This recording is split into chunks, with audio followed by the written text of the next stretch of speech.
One of the worst things you can hear in an auto repair shop is, "This is where we need to start," or "This is only a starting point." Sometimes that statement is completely honest. Other times it is a warning that nobody is confident in the diagnosis. There are legitimate situations where a repair must be completed before testing can continue. A vehicle may arrive with a failed battery and several low-voltage codes stored in different computers. The battery is tested and confirmed bad. It is replaced, the codes are cleared, and the vehicle is driven. The codes do not return during the shop's testing. That does not guarantee they will never return. Some systems only complete their self-tests after specific driving conditions are met. The vehicle may need several cold starts, highway driving, stop-and-go traffic, or multiple trips before every readiness monitor runs. It would not be reasonable to charge the customer for hours or days of driving just to wait and see whether a code returns. So the vehicle is returned with a clear explanation. The battery was confirmed bad. Low voltage may have caused the stored codes. The codes did not return during the testing performed. Additional driving may be necessary before every system completes its checks. If a warning light returns, more testing may be required. That is not guessing. That is an honest explanation of what was proven and what remains unknown. But that is not always what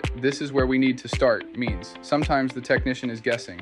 The testing was incomplete. The evidence does not clearly support the repair. The technician believes a part might solve the problem, but wants to leave the door open in case it does not. So the recommendation becomes, "This is where we need to start." Now the technician is protected if the repair fails. The advisor may also use the same language because he does not trust the technician's diagnosis. He does not want to promise the repair will solve the concern, so he protects himself with vague wording. The technician leaves himself an escape. The advisor leaves himself an escape, and the customer is left paying for the uncertainty. That is why this may be the worst phrase to hear in an auto repair shop. It can describe a legitimate first step in a complicated diagnostic process, or it can disguise an educated guess as a professional diagnosis. The words sound exactly the same. The difference is the evidence behind them.